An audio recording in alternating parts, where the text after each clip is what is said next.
Ladies and gentlemen, please stay tuned for a recorded podcast first, as we attempt to commune with the devil, but not before a word from our sponsors. All Guts So Gory Podcast presents Late Night with the Devil.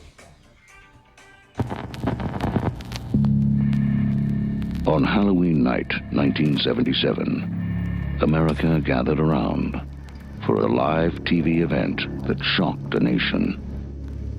What happened was real. What you are about to see is the recently discovered master tape of what went to air that night.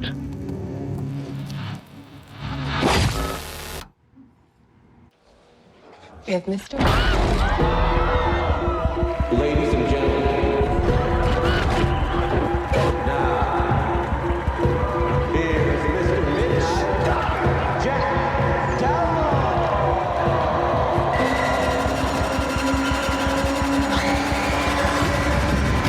Late Night with the Devil.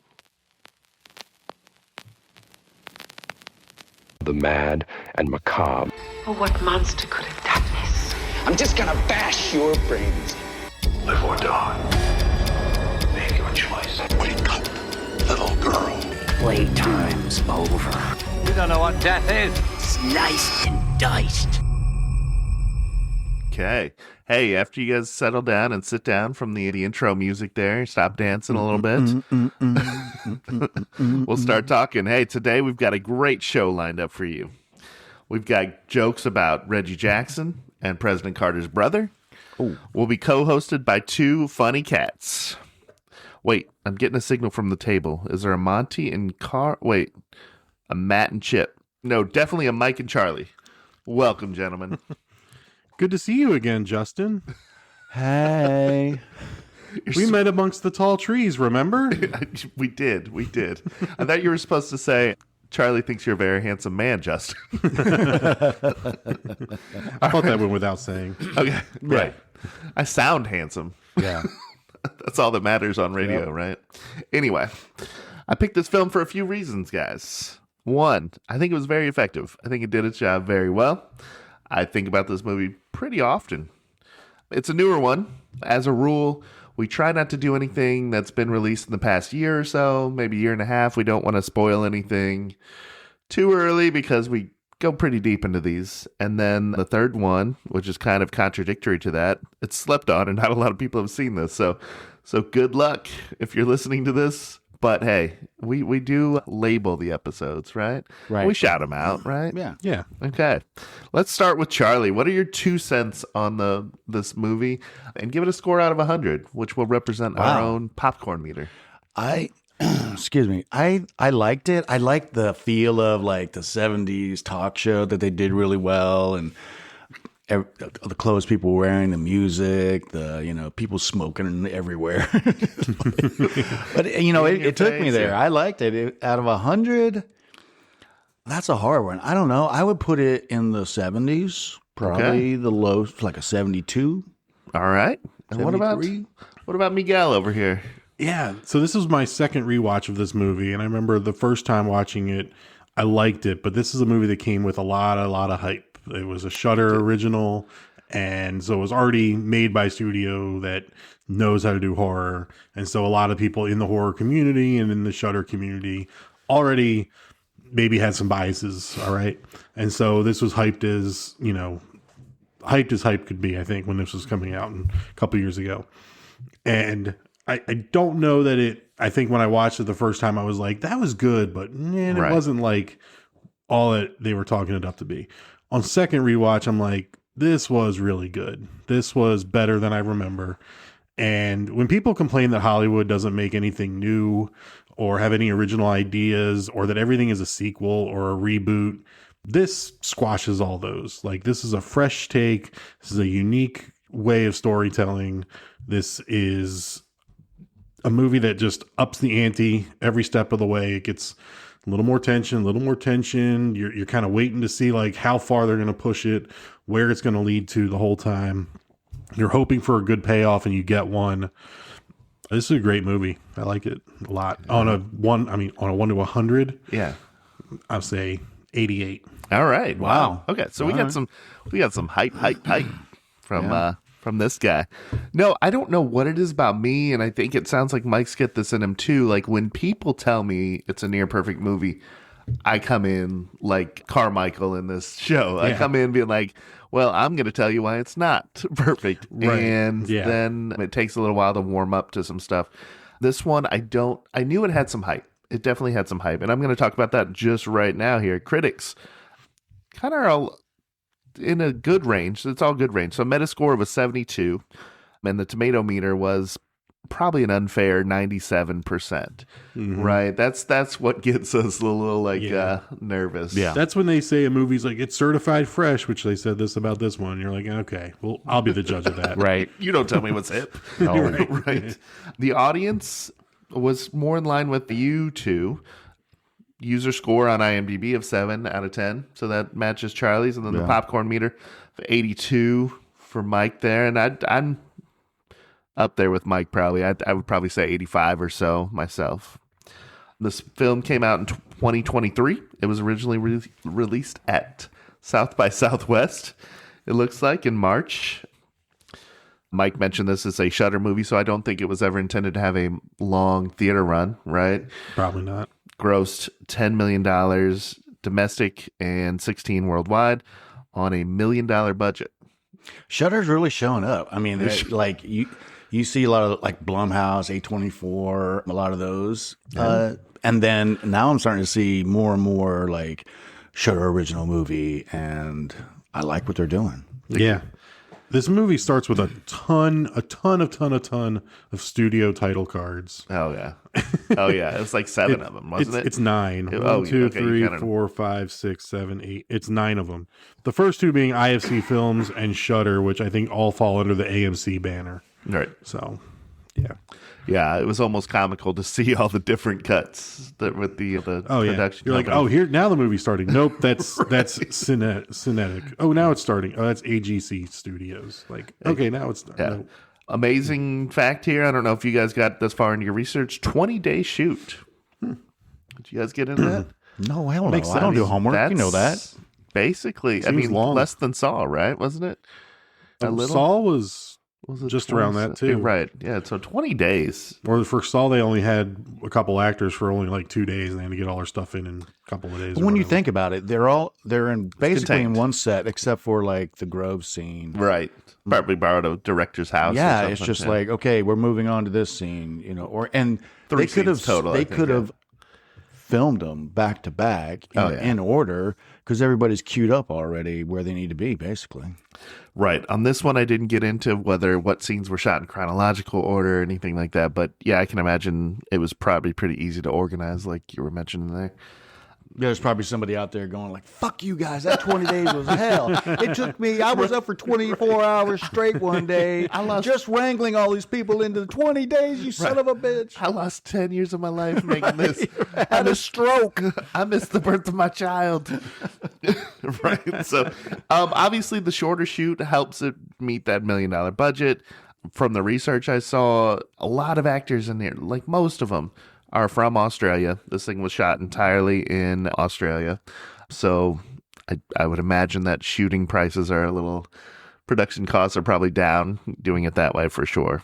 Yeah.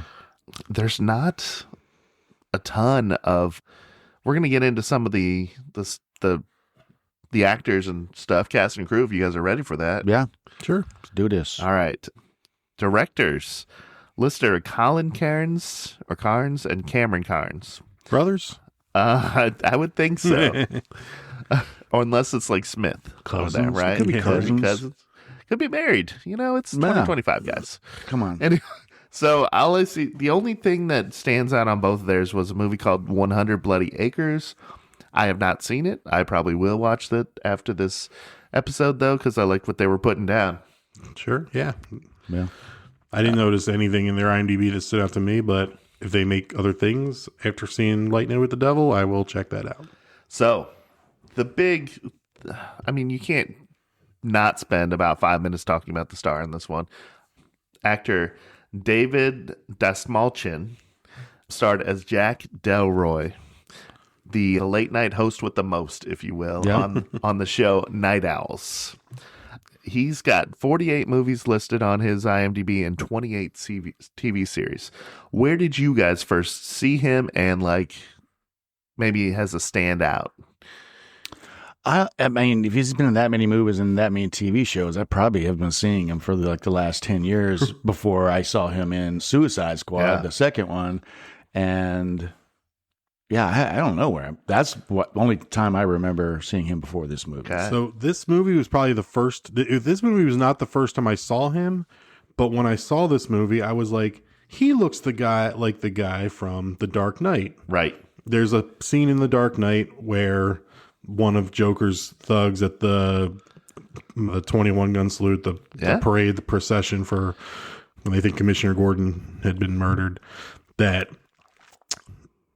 you know, one of the guys that gets taken away that's dressed up like one of the police officers, Harvey Dent finds him in the back of an ambulance, or is he in the paddy wagon?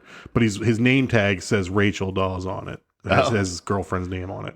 So obviously, like one of the Joker's plans or whatever to get to Harvey Dent.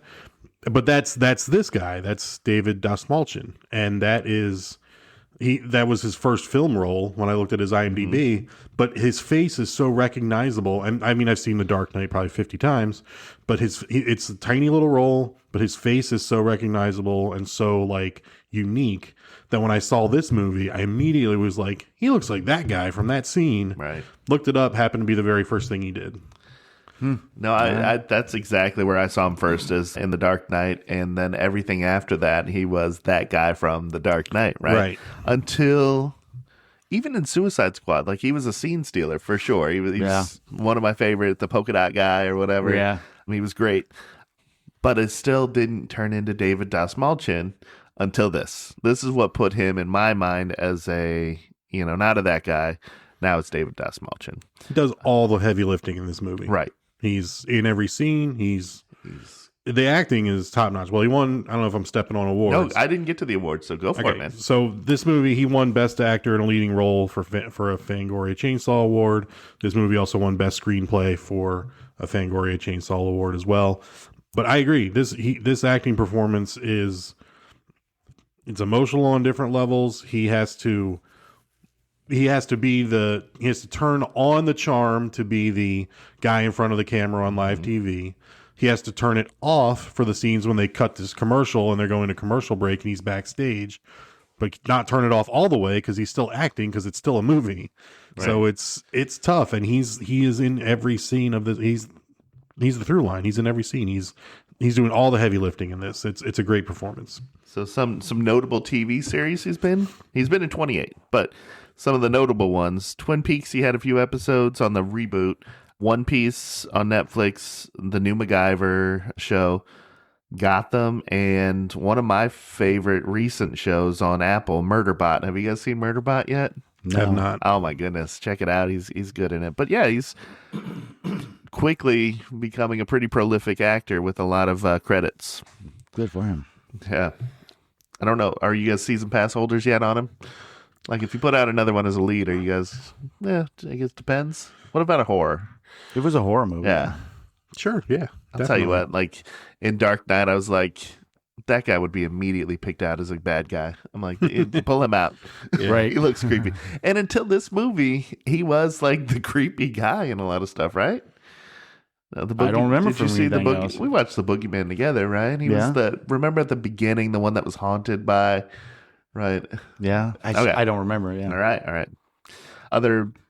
That was a busy year when he did the Boogeyman, because he was also in Last Voyage of Dawn Treader. He had a role in Oppenheimer.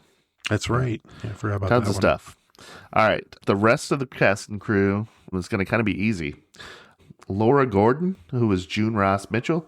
In America, we'd probably only know her from Saw 5. I don't remember her role in that, but yeah, I think the next few will be after Saw 2. They all run together for me. I don't remember who's anybody in any of them. You saw that one? That one too. So yeah, and then we have Ian Bliss, who is Carmichael Haig, who was the Skeptic. Some movie titles here, like Matrix Reloaded and Matrix Revolutions. I don't remember him in those, but yeah.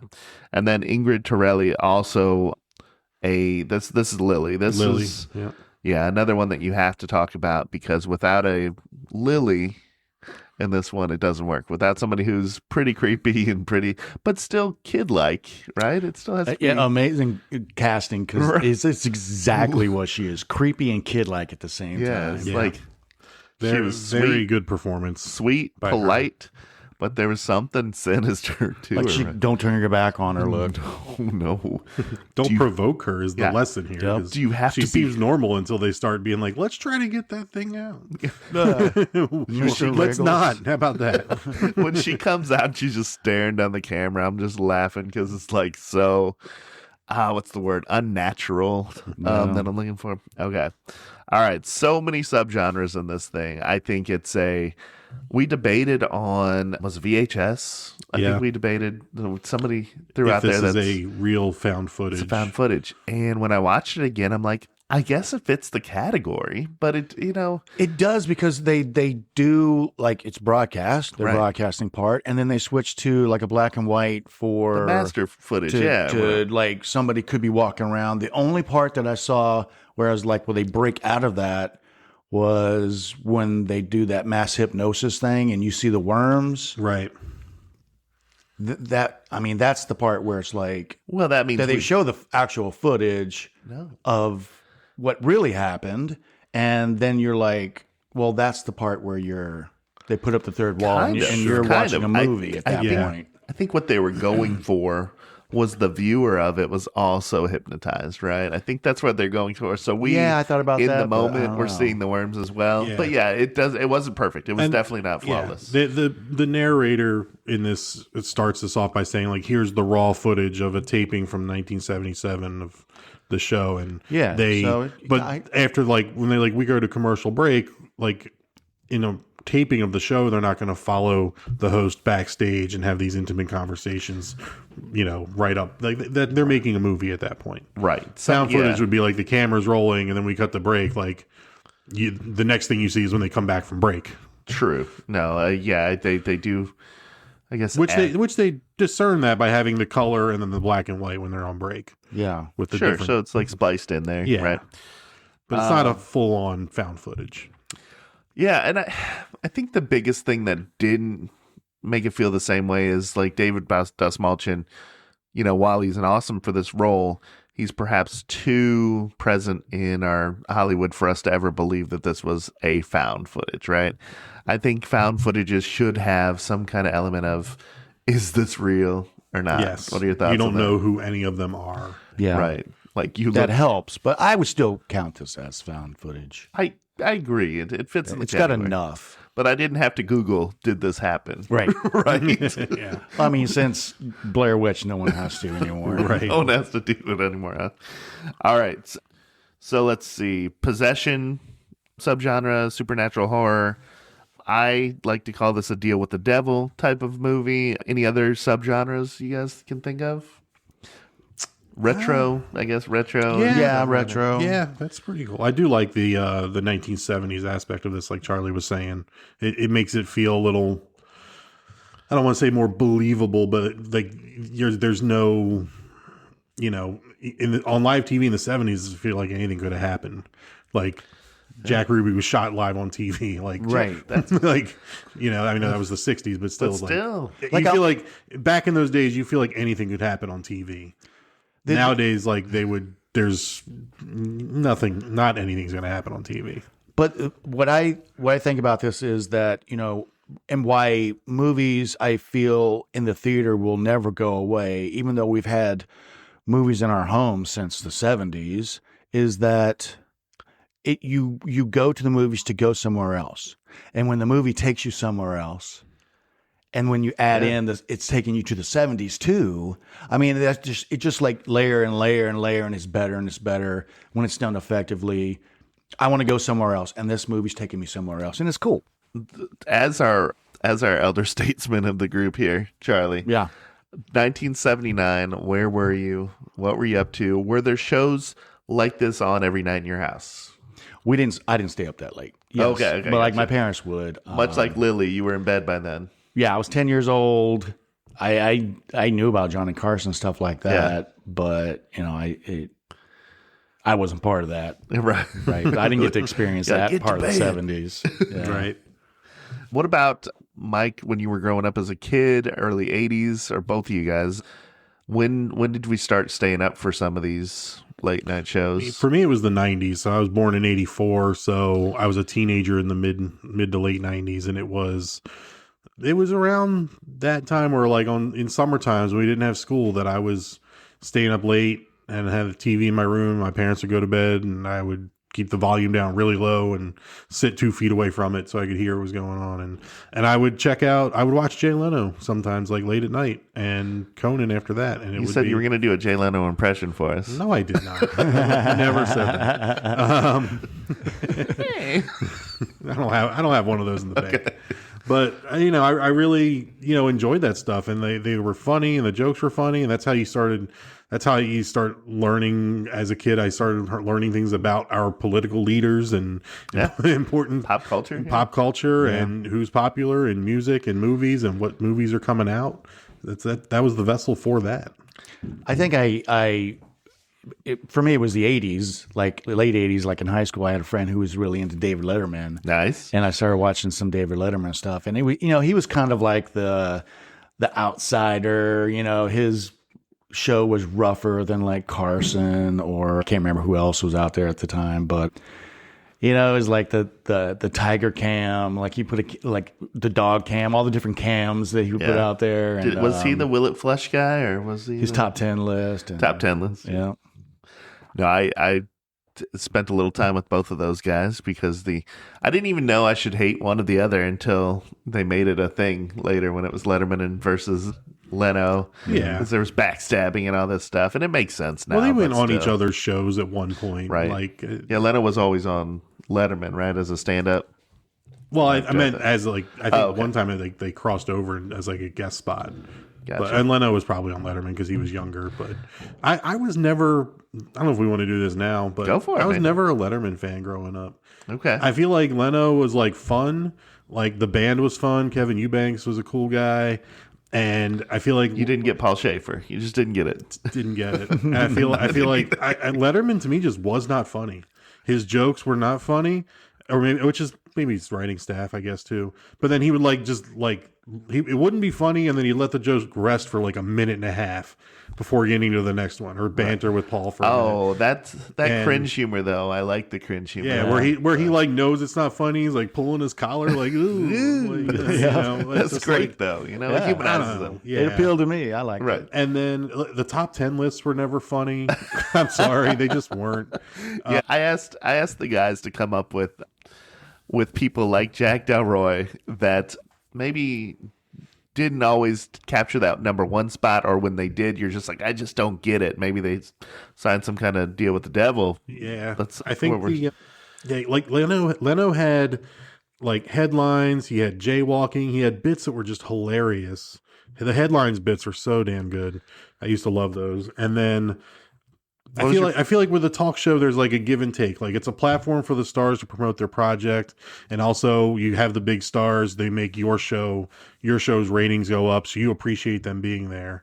Letterman, I feel like, had a vibe where it was like it should be the star's honor to be on Letterman, and Letterman was like just didn't feel as appreciative.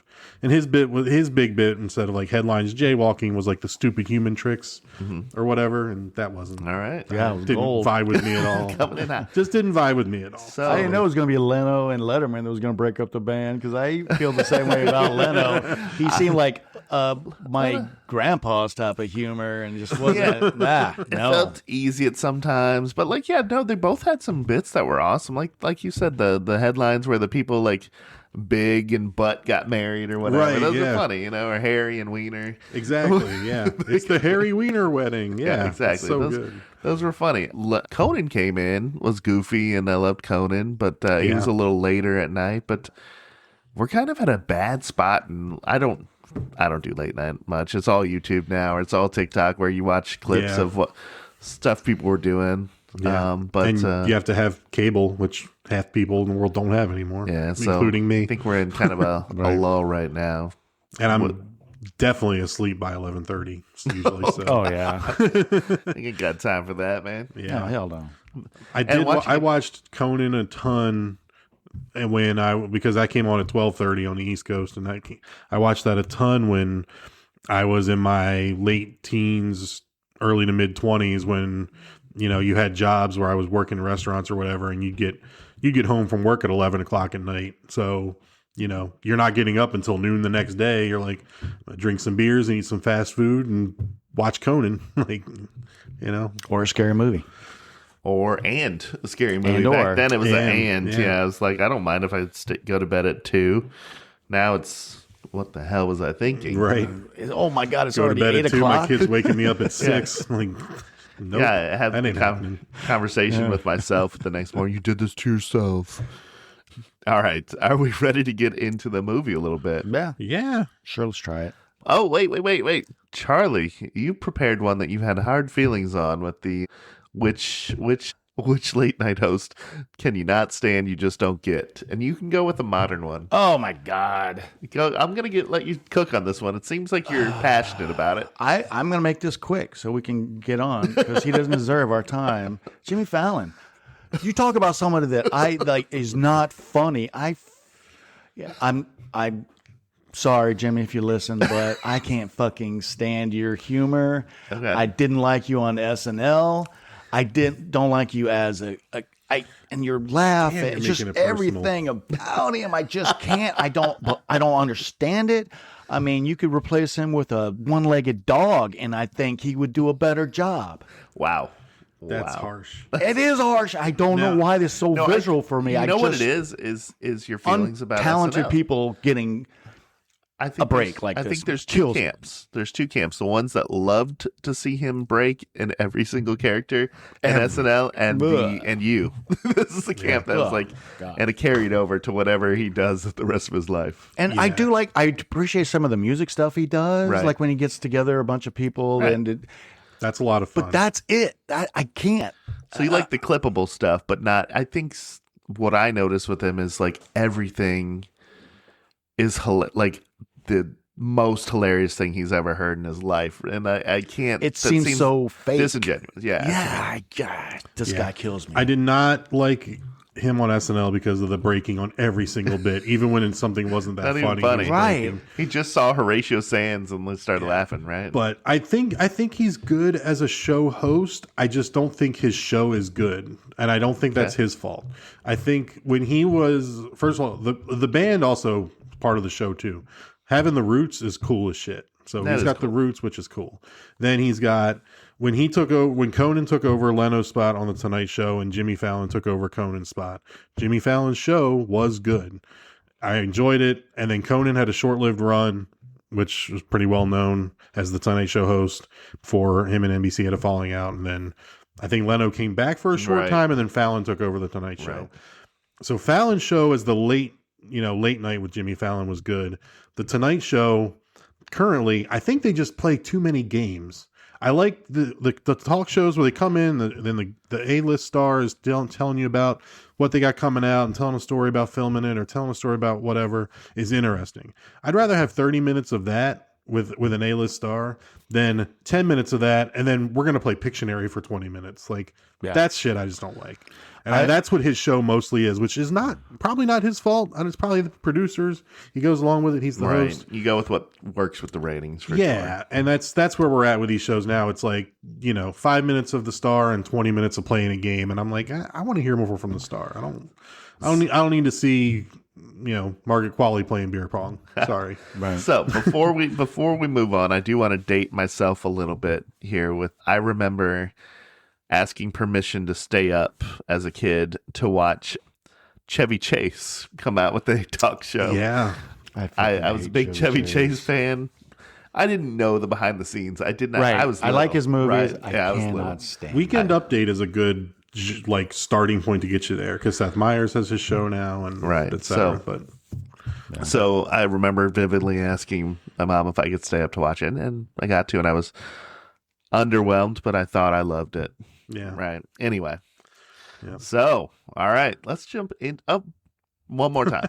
One more time. Oh my we God. mentioned Gotcha again. we mentioned the goofy stuff though, and it seemed like at least the directors and the writers' idea or thoughts on the 70s talk show had a bunch of games and skits and things like that as well. So it seems like it's always been a goal to see your people like a Meryl Streep doing something funny on, on a late night show or something like that. I remember it was like if they did a skit or something, it was like if they had a football player on, they'd do something where like they'd have him throw a football and across the studio or out in the back lot, like and knock a beer can off someone's head from 50 yards away or something. Like that was the skit. It wasn't like we're gonna play Pictionary, we're gonna play the name game, or some shit like that. Any other takes on that? No takes on that. All right, so here's what Late Night with the Devil is all about in a nutshell. And this follows a struggling late night host, Jack Delroy, who stages a live Halloween broadcast in 1977 featuring a supposedly possessed girl to boost his ratings.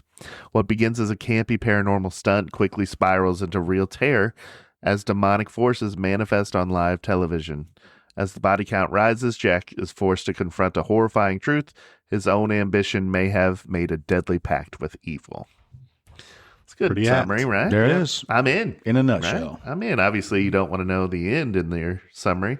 But, yeah, it starts off with a lot of, necessary exposition about where we were and what the time was. We needed to know what was going on in America or across the world. And then... Do you know who the narrator of this is? No, who was it? Michael Ironside, man. Nice. Woohoo! Jester's dead.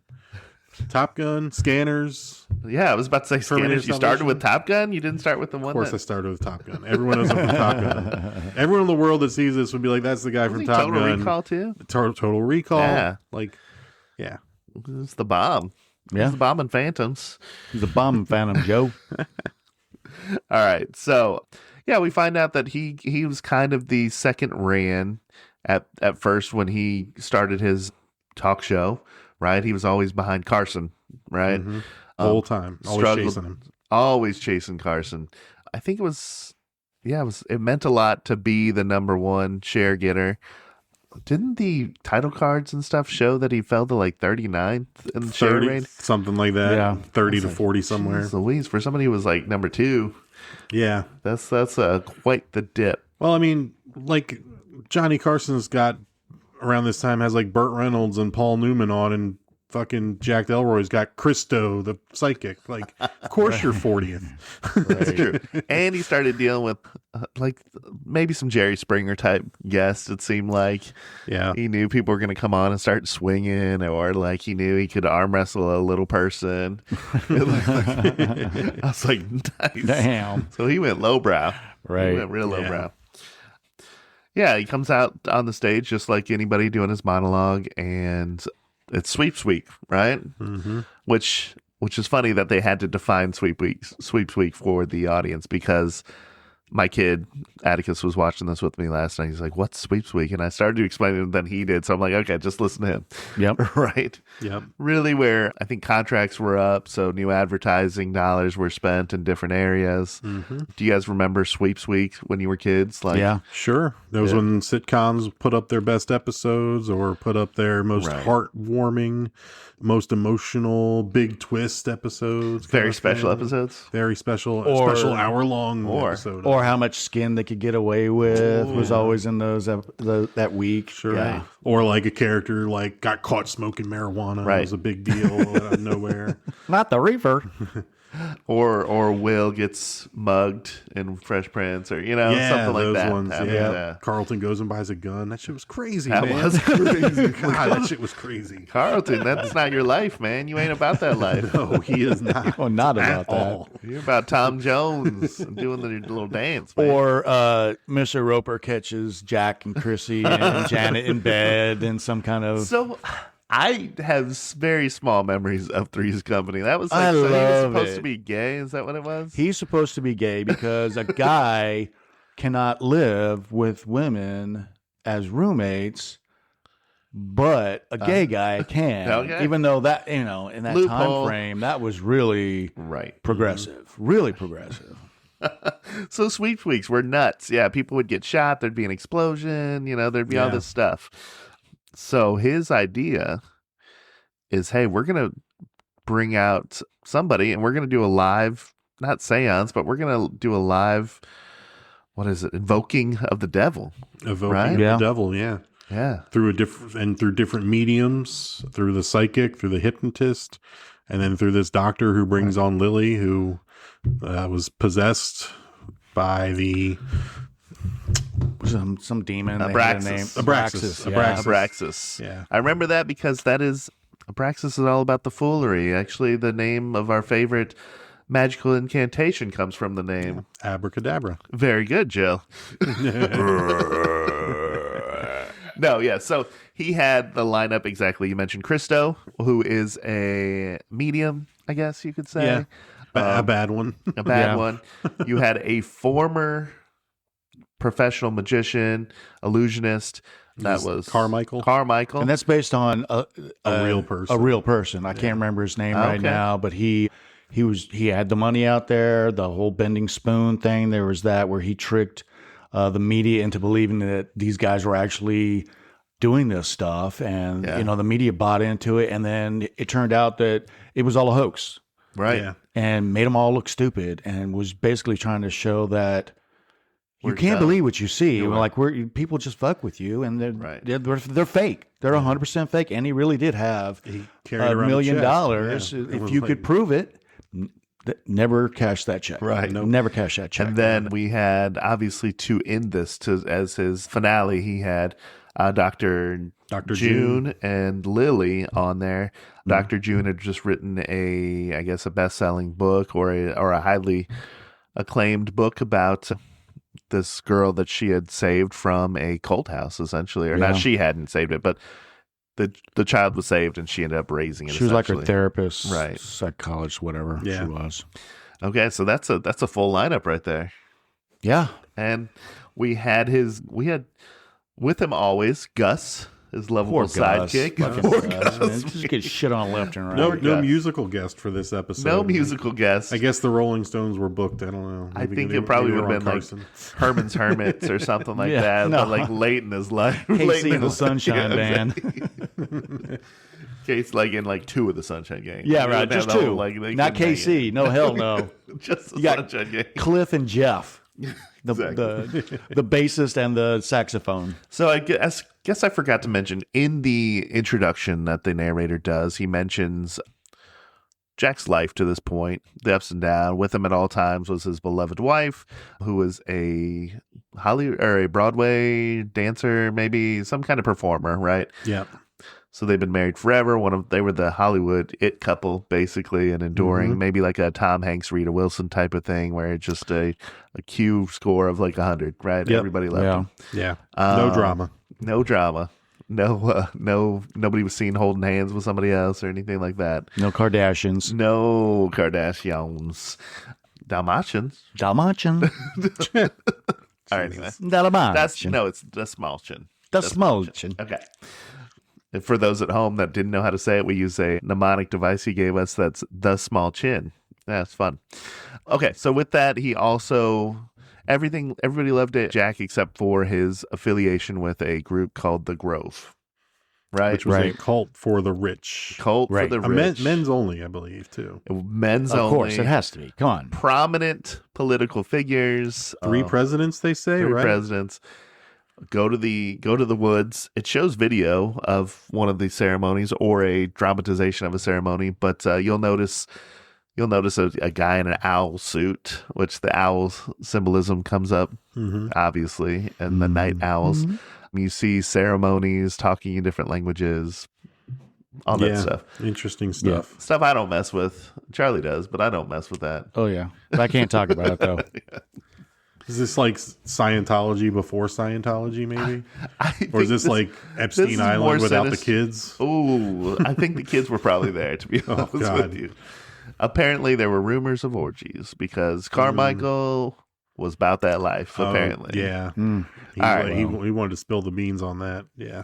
So, yeah, tragically, Jack's wife dies. But the episode that she comes on before her death was the biggest episode he'd ever had. I think he fell 1 point behind in the ratings. Still behind Carson. Yep, by 1 point. So yeah, still behind Carson. Take that. You can't even get it with your wife there. All right. I think we've laid the table nicely here, set the table nicely. First guest, Christo. Yep. What do we think about Christo? He's a bad medium, man. I mean, he misses on the first mark, right? Or the first two marks. He misses a lot, yeah. And then finally like lands on one where they vaguely get the information correct. Peterson. Yeah. The guy. All right. Is the guy that stood up a plant / the biggest douchebag in the world? I mean, he was on. He was on. Like it was scripted. Right. That's why I was like, is he a plant? I think he's just a big douchebag. Yeah. Yeah. No one's gonna who's trying to be a median and trick people is gonna have a part in somebody making him look bad. So right. Yeah.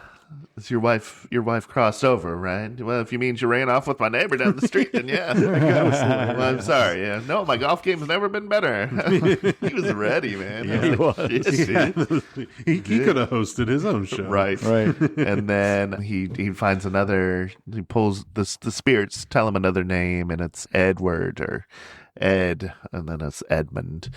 Talks to the two ladies that lost a brother / son, Edmund. So we're like, okay, maybe he has something there, but it is still very clumsy in my opinion. Like it was very like these are easy follow-up questions based on how people are presenting the information to you. Yeah. Right. That's what it's all about. Right. And the word Papa could have been anything. Like, oh, that's his teddy bear. That's what we called grandfather. That's what we called dad. You know, that's so like, yeah. So it's not very convincing at all.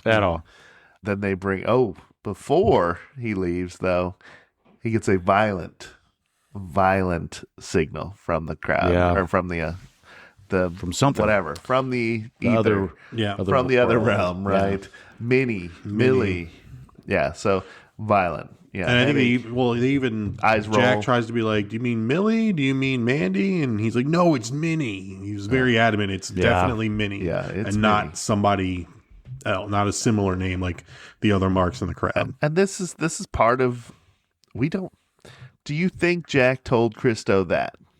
Or do you think we're playing it straight up and Jack is just as surprised as the audience is? I think he's surprised. I think this is where we are like, this guy's obviously a hoax. Right. But then something real. And I've seen this in other movies too. I like it. Like in Ghost.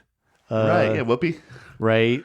So I think it was where we were supposed to believe, like, at least for me, especially like the second time when I know what's going on, it's like, oh, this is like he's being really used by some other spirit or force to try and get some message out there, and especially when he starts throwing up. Like, I'm gonna have a question for you guys at the end of this, because the end is kind of vague and ambiguous, if you will. But my theory, I'll go ahead and throw my theory out there. I think Christo was actually communicated to by Minnie.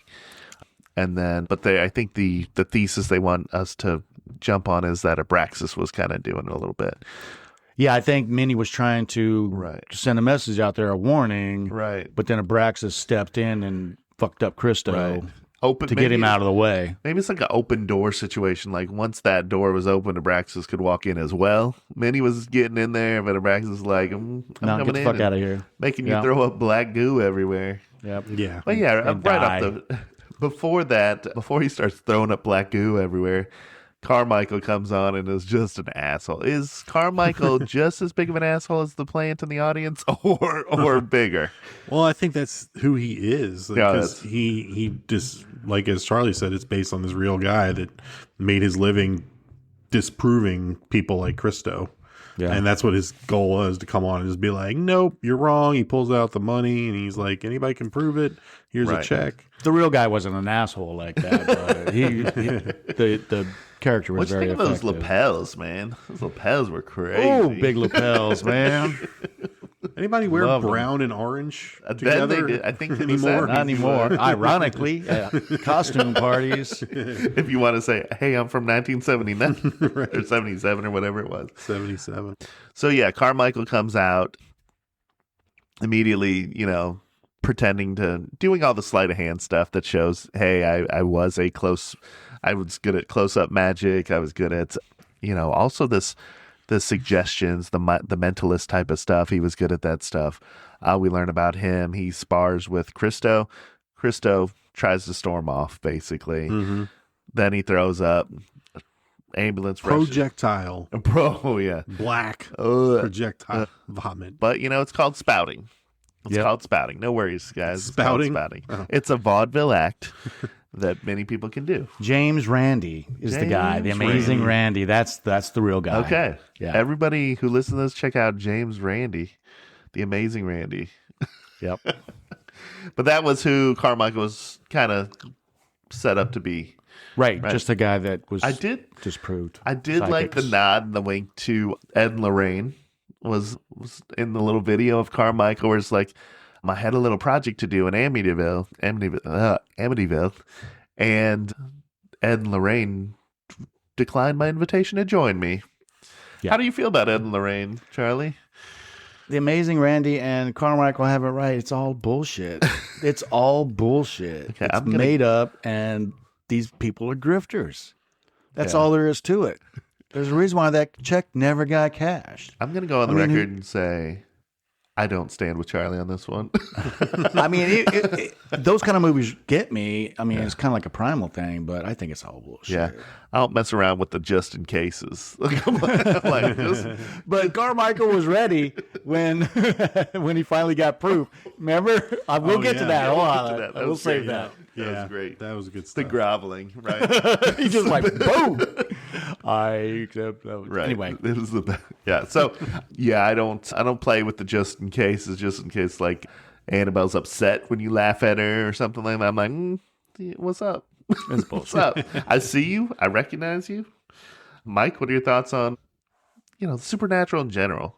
Or the paranormal and all that? Well, you have to believe in it, and I don't. So, I mean, in movies, it's great. But, it's a fun movie device, I guess. And, The Exorcist is one of my favorite horrors. And this is a movie that definitely draws a little bit from that. And did you just call Reagan a whore? No. She's a child, Mike.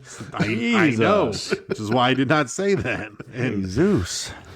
Yeah, I mean, this movie draws from that pretty straightforward in a few ways from The Exorcist. So in movies, it's a good trope, it's a good tactic. But if somebody was like, I got one of the facts I got about this movie is if there was they were promoting the shows like, hey, we're going to go on a ghost hunt. Like, I'm not going to watch. Like, it doesn't interest me at all. Okay. Like, you remember the show? I don't know if it's still on. I think it's called Ghost Hunters. Yeah, I used to watch that all the time. Yeah, and like these guys would go in these like abandoned asylums or like, abandoned hospitals or whatever in school buildings and go in overnight and they just turn their radio frequencies up so high to try to record sounds. Like, did you hear that? And like they turn something up so high and then they put the subtitle in. It's like somebody says go away, but they're not really saying it. Like it just sounds like noise. But the subtitle is like go away. You got a big skeptic here. Big skeptic. I know that some of our followers are actually into the paranormal. That's fun. I'm sure it is. And that's great. I don't believe in vampires, but I like vampire movies. I don't believe in werewolves, but I like werewolf movies. Gotcha. You're here for it. I'm here for it. The entertainment value alone is good. My buddies and I watched one of those, and we were drunk, and there was a part where they're in like this old school building, and the lead guy is walking down the hall with his night vision on. Still trips over a chair. And then they're like, did you hear that? Like a ghost? And my buddy's like, the ghost said, watch out for that fucking chair. Inside joke, but we were dying. And then basically, like, we all just said, watch out for that fucking chair about 18 times for the next, like, year and a half. That's the best. Oh, good stuff. So Christo gets rushed off to the hospital. Carmichael's still thinking it's bullshit. But it's time for our next segment, the segment of the show, if you will. We're going to bring out June. We're going to bring out Lily. She's going to introduce us to the one that survived the cold house, the one that was inhabited by something. This is what we're here for. This is the big show. This is what I think the movie was pitched on was we're going to have a conversation with the devil, and Lily is going to be our vessel for that.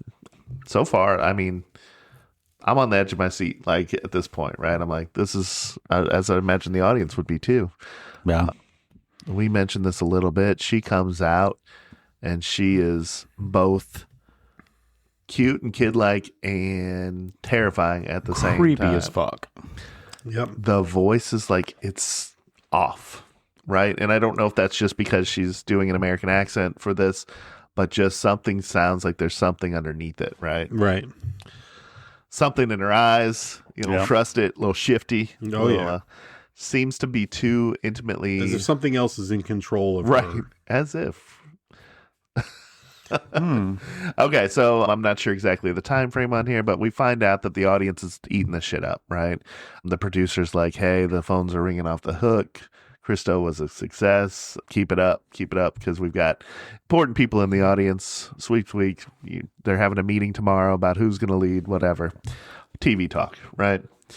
All right, so we find out Christo died also. Yeah. But don't tell Gus. Do not tell Whatever you Gus. do. Is this during the second break? Is it? I'm not sure. Okay. I don't remember the time on that one. But yeah, don't tell Gus, okay? Yeah, okay. Yeah, so... that's the third break is when we find out Christo died. Sorry. Third break, okay. Which is after Lily and Dr. June have come on set and before they're going to try to get Lily to change. I think Dr. June, I keep stripping away her PhD, but Dr. June is comfortable up to a point. I think she has a different understanding of what they're going to do on the show than what Jack has in store for him. Do you guys agree with that? I think so, because she even says, like, you ambushed me, like you caught me off guard, I guess, kind of thing, is what she says when they cut to break, and they're like, and she was kind of weary about wanting to do this. Yeah. Anyway, so I don't think like Jack probably wasn't forthright about what they want to do next. Just almost was like, come on and tell your story, because it is a horrifying story. Michael Einstein narrates the scenes of the Diabo and the cult and the Abraxas, and they breed children for sacrifice, and like it's horrifying. And then the fire and everyone dies except sole this one survivor. Yeah, the sole survivor is Lily. And then so it's a story that is like, okay, that's a story that you want to hear and people are going to tune in for. I don't think they were forthright with the doctor about we want to talk to her. Demon out. Yeah, I don't. We want to talk to Abraxas. Right. Yeah, but it definitely seemed okay. So we're going to jump around a little bit here, but it seemed like there was an intimate relationship between the doctor and Jack. Did you pick that up? Yeah. Okay. There was like some hugging and like they knew each other outside of the show, and that they were trying to keep that on the DL, but it was there. Okay, because his wife didn't pass away that long ago, right? So it probably still would have been a little while, like a year maybe. Yeah, so maybe it was okay. Yeah, I don't. But yeah, so I think he used that. He manipulated their feelings for each other to get her one on the show. And two, to be able to pressure her into, as Carmichael's egging them on about how there's, a fraud and everything, to like push that to the next level. Show us some proof. Yeah. Get your $500, get your $100,000, right? I was. Yeah, I mean, 100,000 up to 500,000 later. They did up it. Like when her face changes and her eyes change, like that's proof. You can't do that. That would be proof enough alone. Her hands were restrained. She didn't have time to put some. Yeah, I mean, he's looking right at her while it's happening. So I mean, we do get a kind of a scary interview with Lily, right? Dr. June provokes or invokes, whatever the word is for this, to bring Abraxas into Lily. Start talking. It's immediately aware that Abraxas has ulterior motives too, right? Abraxas is aware of Jack. They met a long time ago in the tall trees. So there's other stuff going on. Jack, you can see Jack's a little disturbed from this. This is the greatness of Dastmalchian's acting on here, is the subtle fear in his face and what behind the smiles and stuff that have to be with the talk show host. I keep wanting to call them game show hosts, but it's a talk show. Yeah. So yeah, we see that immediately shaking around, but even Dr. June's upset, brings Lily back to the forefront. Proof. We got the proof. Everybody's happy, right? Yeah. Nope. Carmichael is not happy. No. Carmichael is doing a couple things at the same time. He's trying to figure out how Christo did his thing, and he's also figuring out, he's stepping on the floorboards and everything around. Wait, we only invoked her once, right? They did once. Again, right? And then later, because she levitated, straight up levitated in that first run through, right? In the chair, right? Yeah. Okay. Yeah. So that's why Carmichael's sitting there, tapping on the floor. Dr. June's able to reel it back in. Right. Yeah. Before they cut to the next break. And that's where I think Carmichael's sneaking around and trying to figure Lily's it all back out. to normal. They go to break, and then Carmichael's I think doesn't believe what he saw. No. Right? And then he goes and hypnotizes Gus. Right. And that's where we get the he's worms. like, this was bullshit. You guys, I'm impressed by your stagecraft, all this Yes, stuff. exactly. And then that's before he hypnotizes Gus. Yeah. Jack is like, how do you explain all this stuff? Right. Massive. Dr. June is like, she levitated for fuck's She sake. effing levitated, dick. Yeah. And how did he explain it, Charlie? Mass hypnosis. Okay. And then Doesn't exist. It's just bullshit. Well, we, watching the found footage, were all hypnotized. We believed it, okay? Yeah. We saw the worm. I saw the worms. So it was, talk more about, what was the experiment? How was the setup? What do you mean? Yeah, what did he hypnotize him? Oh, yeah, he pulls out his watch and, is like, oh, you're going to be hypnotized now, basically. And then starts talking to him about, what is that a worm? And he's like, I'm getting itchy and hot. And then, it's just like guts, all worms pop out and everyone's freaking out. And then he snaps him out of it and is like, oh, it's mass hypnosis. I got everybody hypnotized. Roll the real footage back. Roll the real footage. Here, you guys can tell me if you think I'm reaching on this one, but it seemed like, unless it was for show, there's two things. Carmichael couldn't get him out as he wanted to with the snap of his fingers, so he had to do some kind of special magic incantation kind of thing to bring him back to, to reality. Do you think that was more for the audience? Do you think that was part of the hypnotism, or do you think Abraxas was like adding a little juice to his hypnosis suggestion and stuff? I like that theory that Abraxas doing more to it. Okay. Yeah. Then when they roll this back, right? When they roll this footage back, it's not at all what we see, but there's glitches. All right. The glitches are Abraxas. Yeah. Or he's inserting himself there. I see that now. Gotcha. Yeah. And then, so yeah, it's all a hoax, right? If this is a hoax, then it's all a hoax. Then sorry, we've been fooled, everybody. But no, Lily's like, wouldn't it be fair if we watched my part of the video back, right?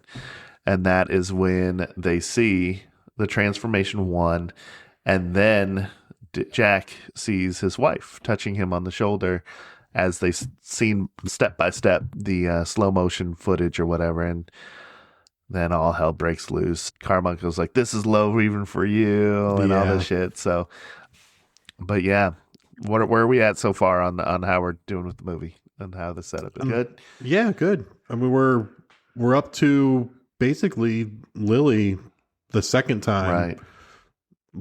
Demoning out. Right. Yeah. What leads to that? So. Lily stands up.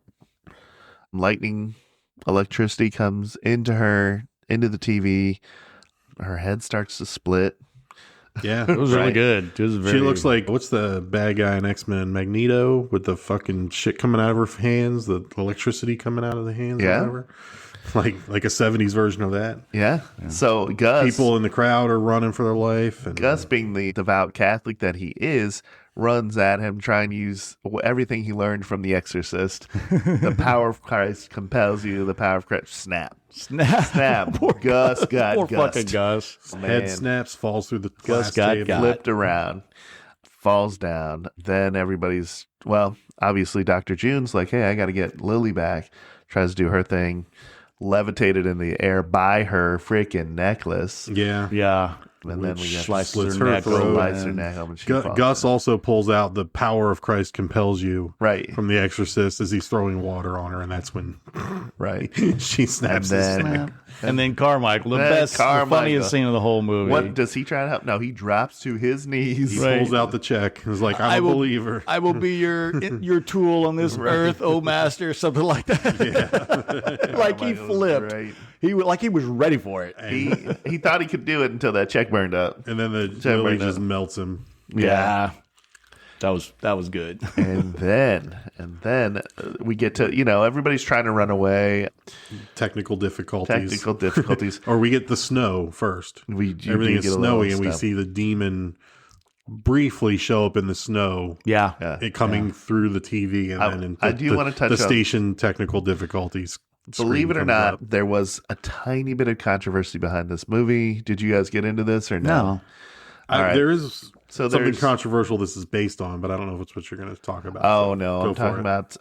So those technical difficulties or "We'll be right back" cards, Right. AI generated, right? So those were AI generated. There were a few of those, and Hollywood went batshit. Oh, because they used AI. lost their minds over the use of AI and taking that away from a union job, essentially. We're all headed that way, guys. Right? Sorry. It's absolutely I, for one, would like to welcome our AI overlords. right. Charlie just dropped to his knees with a check. Oh, when I talk to Chat GPT, I say please and thank oh, you, and best believe I say I'm like, please. that was a great. If you're not help. too busy. Yeah, What should I call you? right. Yeah, when it's- when they take over, I want them to be like, "Hey, he was nice. Leave him alone." He's a good guy. So then we get to probably the most polarizing part of the movie. We get to the wrap up, the finale. Jack shows him coming back out to the stage. We've got Gus there alive. We've got it's like we don't know if this is a dream sequence We or have what. no idea. But everyone is back to life, or Gus is back to life. but everything's different. Everything's everything's odd. a little off. I think it was one of those things where, like, it's a vehicle used in a lot of other movies where the demon, the devil, whoever is trying to get you to do something, so it gets in your head and makes you see stuff and tricks you into doing something that it wants you to do. Right. So, yeah, he goes basically through the greatest hits of his show. He's in those scenes. He's like, what the F's going on? Literally, I think that's what he said. And one of the other actors, you can't say that. But yeah, just turn off your TV, stop watching your TV. He's yelling at the TV knowing that something sinister is happening right now. Ends up with him in basically his wife Minnie's deathbed, like by her side. Right? Yeah. So she basically so we'll talk about our thoughts on this, but it could be straight up Minnie appearing to him, or it could be Abraxas tricking him. But basically, she convinces him to do one last thing for him if he ever loved her. We also learn that she died as a consequence of him going to the Groves. Yeah, that was his Right. payment for Right. He the didn't deal with the devil. We don't believe Jack knew about it necessarily. He knew there was a price. He knew there was a price. He didn't think it was going to be that. He didn't know. And of course, that's how it works out when you make a deal with the one devil. thing- It yeah. doesn't work out. The devil You get doesn't want fucked up. something you don't want. It Right. wants something you love, right? It Right. wants something you care about the most, right? So that was the price. She got sick. He started getting success again. But to me, the fact that he didn't get the number one spot means there might be another sacrifice to pay for that number Or one that spot. Carson's demon is much stronger. Oh, I like that. I than like that. His. Part 2. Yeah. Dueling demons. We got Exactly. Abraxas and we got Cadapstrus. Pazuzu. Hi, Jeff.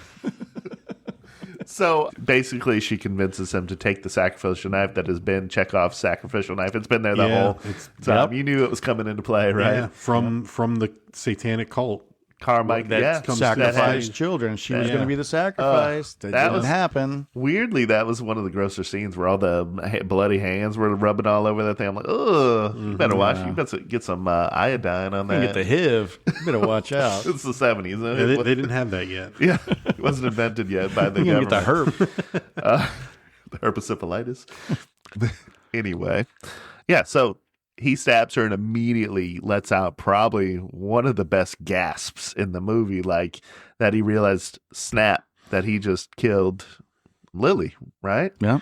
Stab Lily, stands up, looks around, and back to normal. Not back to normal, back to where we were before his little cutaway. Everyone's dead. You see Gus head around. You see a melted up Carmichael. You see dead June. You see just chaos, right? So, and then fade to black. Cut to black. Yeah. Well, there's also the TV is hypnotizing what he thinks is everyone watching from home.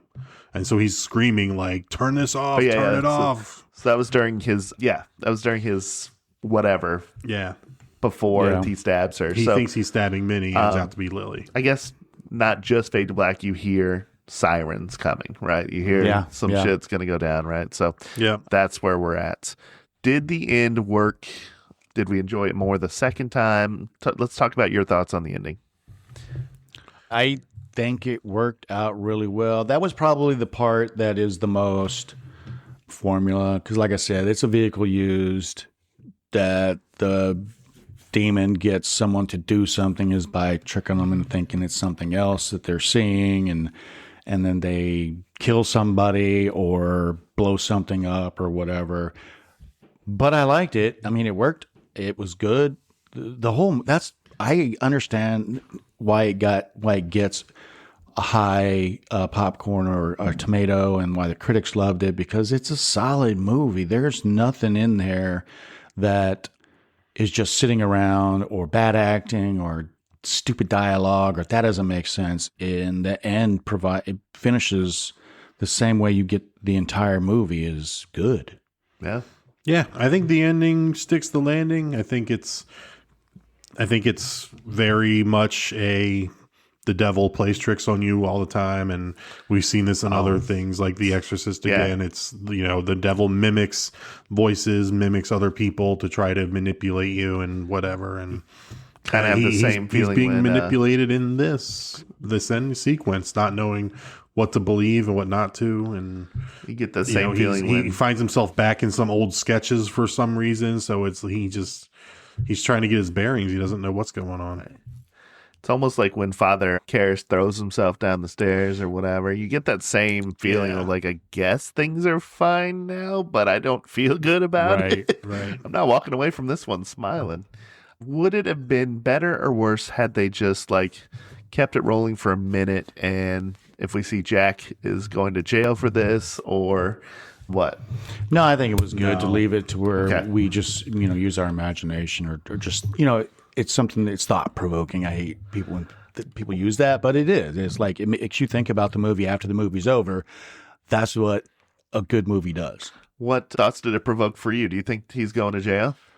I don't think so. I mean, because I don't think it's going to trial. He is part of the Grove, and he's fulfilling his side of his bargain. He sacrificed some people, and I mean, he didn't. And I didn't know if that part was aired where he stabbed. If the camera was already broken, who knows? Yeah, so I think he's going to get off. I don't think he's going to. If it were up to Abraxas, I think it would have been aired, because I don't think Abraxas needed Lily to live. These demons don't need. But he didn't need it to be aired because she was supposed to be the sacrifice that never got sacrificed, and then she got sacrificed. Is he rich? Who, Jack? Yeah. I would imagine so. What color is he? Ambiguous. White. Right. He's getting off. He's fine. Yeah. 70s. Yeah. Right. Yeah, 70s. Are you saying that magically went by a magnet, the film? He'll spend 24 months in a psych ward and come out. Okay, gotcha. A treatment, like a spa? Yeah. Spa treatment. All right, let's quickly, before we dive into some other assignments that I gave the guys here, let's see what our 15-year-old, soon-to-be 16-year-old Atticus thought about the movie. I know, because I was watching it with you, but let's hear your thoughts. I really like this movie. It's a 10 out of 10, 5 stars out of 5 stars. It's one of those movies where it's tied with my number one. Okay, do I dare to say this is your number one movie we've reviewed? Oh yeah, it's 100% the number one movie. Wow. So the pacing it's not like a bunch of blood and guts and everything. So talk to me about what worked for you. I mean, it didn't feel like a long movie. That's like, if a movie is actually like 2 hours and it doesn't feel like 2 hours, that's when you know, to me, it's a good movie. When you can watch it more than once, and like, if it was a 2 hour movie and like I cannot watch it again. Like, I love Weapons, but like the second time watching it, it was kind of slow. So. Okay. This one wasn't, though. No, this one I could watch it. All right, so I know you got pretty sad for one character. Gus. I didn't want Gus to die. Of course not. Poor Gus. He was like, that always bothers me but it is a good trope that they always use. The one that's warning the hardest about what you're going to do is the one that's got to go like pretty quick, right? They got to shut him down before he persuades him to get out of this situation. Any other thoughts? Acting roles? Like, how did everybody do? Oh, everybody did good. Like, I mean, would you say there's a better person to play Jack, or like? I thought Jack did this awesome. I thought. No, it was amazing. Yeah. Jack was, this is an amazing casting choice, amazing acting performance. What about Lily? Was Lily believable and creepy? Oh yeah, like the whole movie. Yeah, she was cast good too. Yeah, I like the skeleton in the background. That was kind of. Oh yeah, the menacing skeleton out in the audience. Yeah, just like for no reason. Yeah. Like, what happened to him? But was there any kind of payoff? Just with ribbing that? you. No, I think he just escaped. No. He was at the end. Remember in like the video with like the owl at the back? He was standing right by Jack. The Grove reunion in the towards the end there. I think so. Yeah. Gotcha. All right. Did you recommend this to any friends? Will you recommend it to any friends? I did recommend it to a friend. Like, not this Halloween that just went by, but last one. Okay. I recommended it, and we watched it on Halloween. So. Gotcha. All right, gore score, everybody. The four of us will do the 4 gore score. I gave this one a 3.5. 3.5. Because what's your evidence? There's really, I mean, the gore with the throat slitting of Dr. June, sorry, and the dagger, that kind of stuff, the bloody hands all over it. Otherwise, there wasn't too much gore. The vomit was black. Like, that's not like, if that was blood, that might have been more. Okay. But there wasn't too much gore in this. A couple of shots, and that was it. What about the worms? The worms, yeah, the worms were good. I gave it a 5. I'll give it a 4 because of the worms. I'll go up to a 4 for that. The neck I mean, the worms were pretty good. Worms were good. Gus's neck snapped around. We got a slit. We got a melted person. We got because I've seen like blood on stuff before, whatever, the bloody hands all mingling together was disgusting. Yeah, I'm going to be in that 4.5, 5 range myself. I was with the 4.5. Okay. Yeah. 4.5? 4.5 on the gore score, guys. 4.5 it is. Did this remind you of any other movies? What do we think would go pair nicely with this? Like a nice wine with your steak kind of thing. Get Out. Get Out. Okay. Tell me why. It's another one where it's like hypnotizing, kind of. Oh, okay. Good, the hypnotizing point, theme. yeah. Gotcha. Okay. Definitely good point there. I mean, I had this one, Drew, from The Exorcist quite a bit. For sure. There's nods to horror movies all over the place. The Worms is very Cronenberg-like. That would be something you'd see in a Cronenberg movie. The split screen shot with the backstage and the front stage is something Brian De Palma made famous. De Palma uses split screens all the time. Halloween 3 is where you get when Delroy is screaming into the camera, like, turn it off, is how Halloween 3 ends, with Tom Atkins at the TV station telling them, like, shut it down, because all the kids' heads are about to melt. And they're watching the TV when the music comes on. Yeah, so there's a lot of horror stuff that you could pull from this. I guess if you're going to pick one, I think it'd be The Exorcist. Probably. Yeah, that's what I was going to say. Or Last Exorcist, found footage. Yeah, like the Exorcist would be like, you could put Reagan from The Exorcist in Lily's spot, or reverse. Yeah, you could put Lily or reverse it. Even the makeup job they did on Lily and her transformation looks a lot like Reagan. Yeah. as the devil, with the wounds they give her, subtler, the green yellowish eyes. Like it's a lot of the same makeup kind of style. This could also be like, if they shortened it a lot and just did the last part of it, this could be like in VHS, a short story thing. Could be. Yeah, you could nicely put a short in VHS from this. Yeah. Do that. I'd watch it. Does it deserve sequel or anything? Are we interested in any kind of? No. I like I think not necessarily for this, but it could be like the Grove related. Oh, okay. You know, selling your soul, what they get. Well, but it could do a sequel. Don't It you could do a think prequel. Nowadays, it feels like that would be a Shudder series, don't you think? About the Grove. Don't you Yeah, think they would turn that in, probably. or do you I think wouldn't that- want it to be a series. I wouldn't either. Some movies would do it better, Yeah. I think. Like the Yellow Jackets part of the series where they're at the cult for Charlotte's cult for like 7 or 8 episodes. But yeah.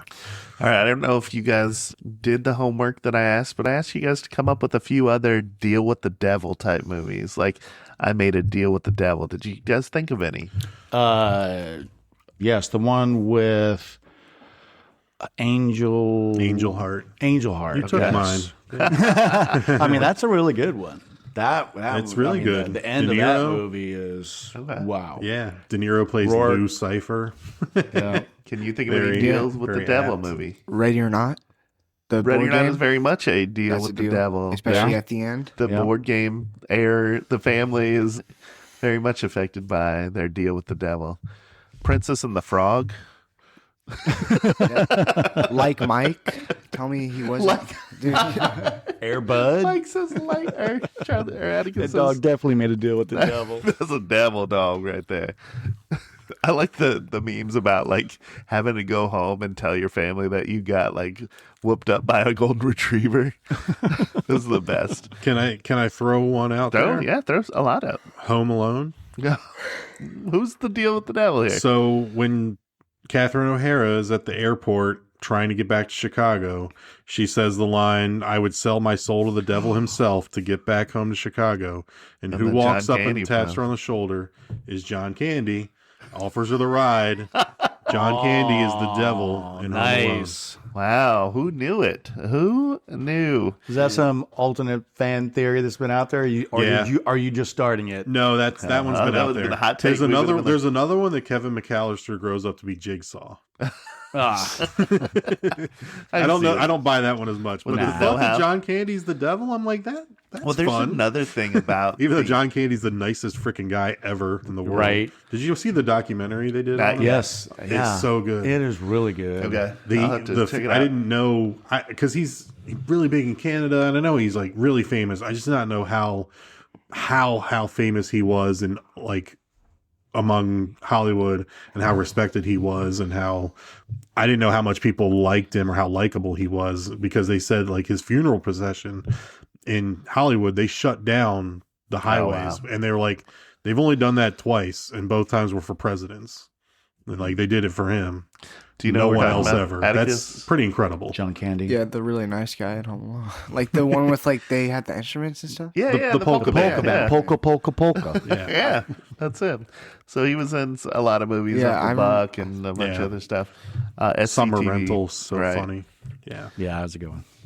So some other movies that are listed, obviously Ready or Not was listed, Angel Heart, Devil's Advocate. It's a big deal with the devil. Yeah. Sticking with Keanu, we got Constantine. Okay. He had to make right on his deal with the devil eventually. Rosemary Baby, your guys' favorite. That's definitely a deal with the devil movie. Yeah. There's a lot out there, and they're always fun. You know, it's like when the check comes, you got to pay it kind of situation.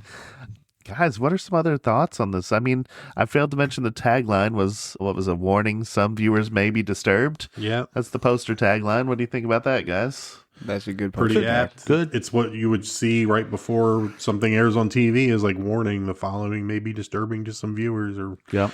so pretty apt for this. It's a movie about a TV show. So. Atticus, would you qualify this as a found footage film?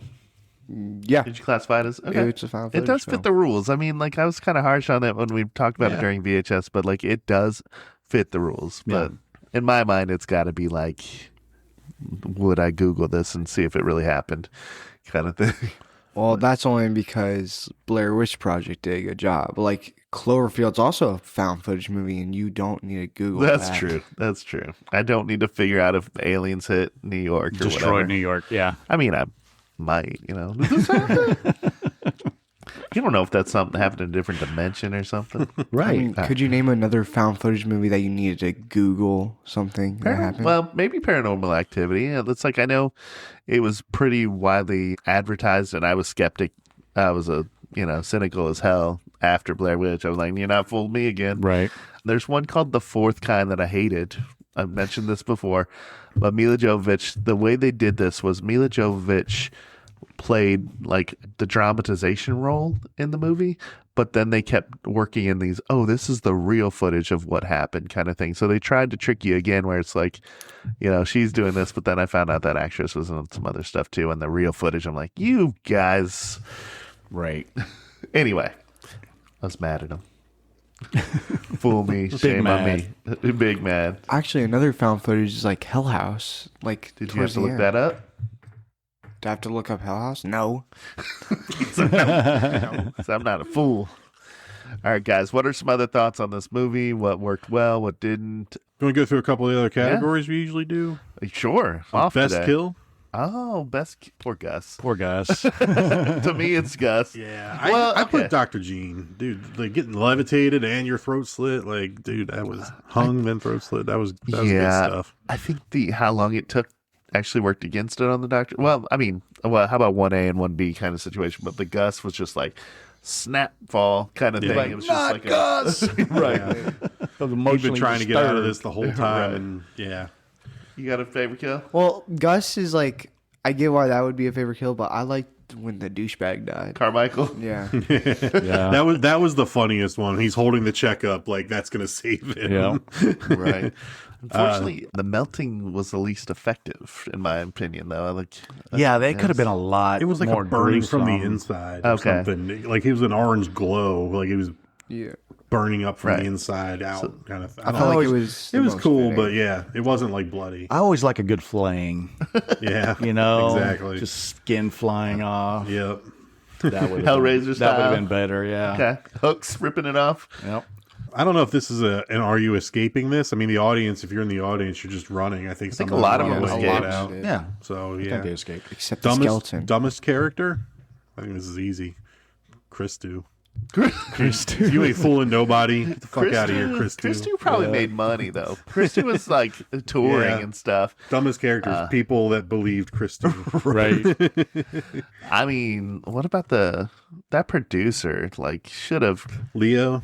Yeah. He should have got some clues that some shit was going wrong, but but the phones were ringing off the hook. It was the highest rated thing since the moon landing, is what he tells Jack.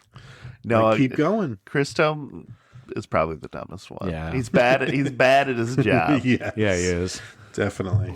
I think Jack is. If we're like talking about it, he's caused all of this, right? Yeah. Like, okay, so he's probably the most responsible for everything. Yeah. But I feel like. That brings me to a question I want to ask when we wrap up. But don't let me forget. Is it going to be about, do we think Jack met Dr. June by chance? Or do you think like Abraxas kind of made it all happen? Made it all happen. Yeah. Yeah, probably. The Grove, Demon and Abraxas, they're buddies. They go way back. Yep. That's right. Hall of Famers? Are this writer-director duo? It's really only their first notable thing, right? No, not yet. But I'm listening now. I'm watching for him. Yeah, the villain, Lily Abraxas. I feel like she's stepping on Reagan's corner a little bit. I think so. Yeah, so it's gonna be a hard one. Reagan would get in before Lily. Yeah, Reagan Pazuzu before Lily for sure. She'd have to. But yeah, and Reagan is the central person in this movie. Where this is a Jack movie. The Exorcist is a Reagan movie. Yeah. Reagan the demon. Protagonist. Any Hall of Fame protagonists in this? I like Jack a lot, but I don't think he stands out enough. I mean, no, he wasn't a hero. Yeah. So that's yeah. I guess I'll ask this question now. Then is Jack? It's called Late Night with the Devil, right? Lily is the physical manifestation of the devil. Is Jack like a, what do you call it, metaphorically the devil as well? Because his motives are skewed a little bit, right? Like Right. his motives are to rate number one, so he engages in this potentially dangerous act of putting these people on this show and doing what they're going to do. And as people are saying, like, we're scared, hey, like Gus is telling him at one of the breaks, like, people are scared. Right. Another break, Gus is like, hey, like 3 guys like left, they're out, they quit. And Jack is like puking in the corner. Yeah, and Jack's like, we're pressing on, and the producers tell him like, we're getting great ratings. Jack's like, we're pressing on, it'll be fine, don't worry about it. Because if they have higher ratings, it saves the show. So he's like, I'm going to save all your jobs Right. by going forward here. But at what cost is the cost of everyone else's life. And so is Jack like is he like a metaphorical devil?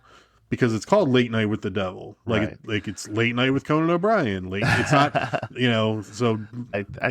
I think it's my thoughts, just mine here. I'm going to liken this to somebody reading out of the Necronomicon. Right. They may have caused this to happen, but, they're not the Deadites, and Right. stuff. So I'd say they facilitated it. So he's a puppet being played by Abraxas. Right. Yeah, Right. I don't think he's metaphorically the devil. So does that make him a protagonist then if he's not? I think he's the protagonist. Yeah. Well, but it's his fault. But Yeah. but still the protagonist. Right. Yeah. Okay. What are your thoughts on that? Yeah, I mean, he doesn't get in the Hall of Fame. Like, he wouldn't stand He out. saves no one, right? Yeah, he doesn't do anything. Didn't save Gus. No. Didn't save June. Killed a girl. He killed the girl. Props? Hall of Fame props? I wish I could say the sacrificial knife, but it's just a kind of a generic sacrificial knife. Yeah, we didn't really get a good look at it. What How about about just the set?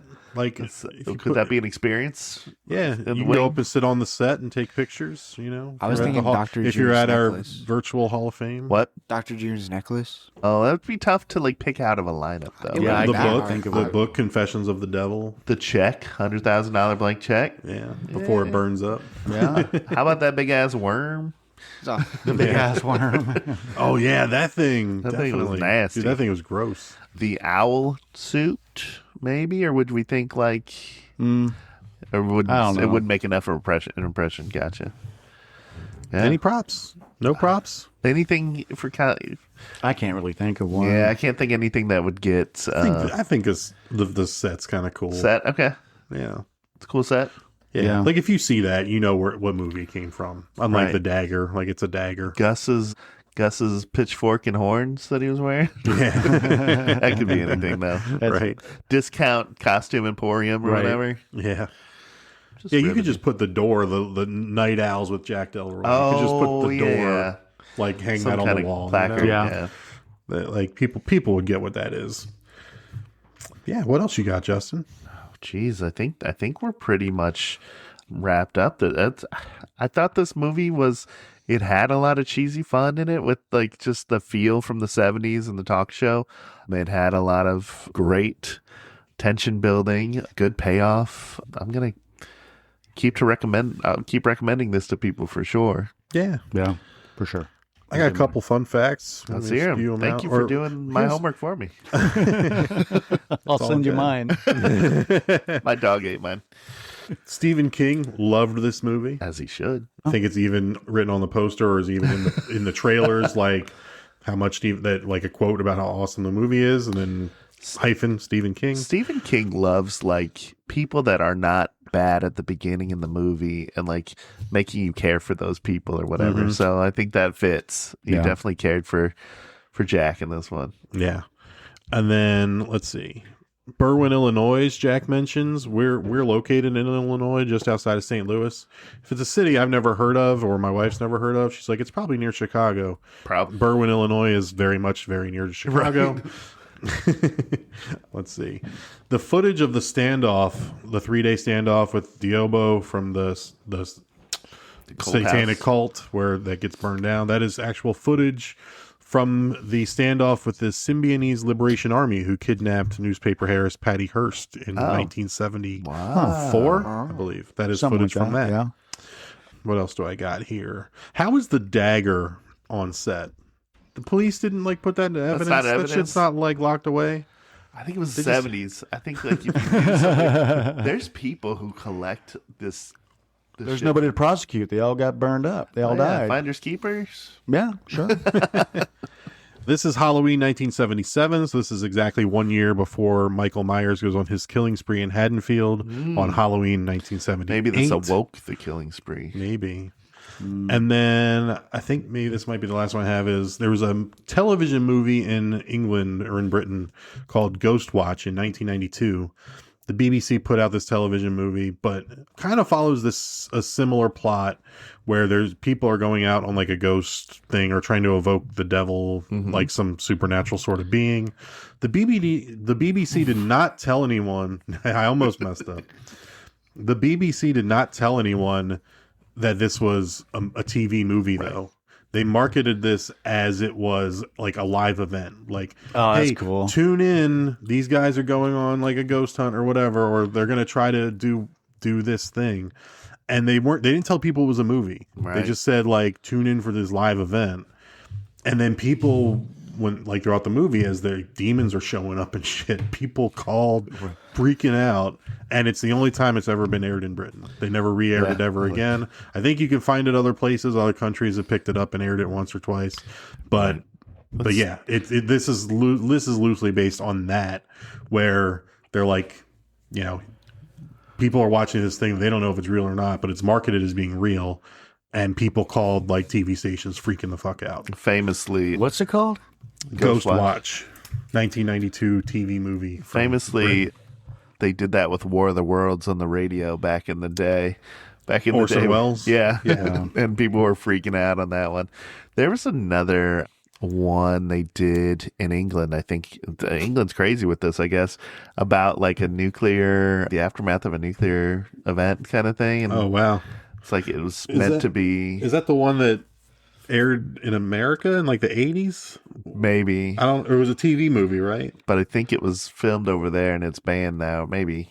I'd have to look it up. Was it called like The Last Day on Earth, or like, what was it called? Unknown. There was something that aired in the 80s, a TV movie that was basically like, this is what happens when a nuclear bomb goes off. Oh, that I remember when that Was it came called like out. The Last Day on Earth or Something like that. I can't remember it. Ghost Watch. You can find it on YouTube. Oh, nice. I'm going to watch it. I'm going to ghost watch it. Ha. Hilarious. You guys know about Patty Hearst's story? I did. A little bit, yeah. That's how when we learned about Stockholm Syndrome in Wild. psychology Surprised class. it's not more studied or well known. Like, they robbed banks and stuff together. Yeah.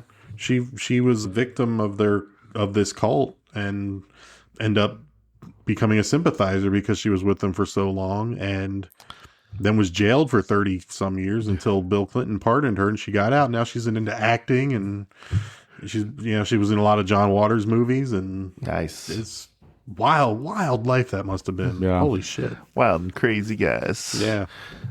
Who's got the next movie? I do. It's me. All right. Mike. Yeah, I got the next movie. So I believe that my show is going to be airing the Monday before Christmas. So I am picking a movie that is not a Christmas movie. But what does everybody want for Christmas? Toys, right? Okay. I'm going to go into the franchise route, pulling out Child's Play 2. 2. Child's Play 2 is near and dear to my heart. I want to say that I can confidently say it's probably the very first horror movie I ever saw. So it's near and dear to my heart. And do people need to see part 1 before watching 2? I don't think they do. I think you don't have to. 2 is superior in so many ways. You don't need to know why the Chucky's bad. Yeah, I can sum up part 1 for you, which I will when we do the episode. I'll sum it up in 2 minutes. And yeah, part 2 is superior. It's like Batman Begins is good, but The Dark Knight's where it's at.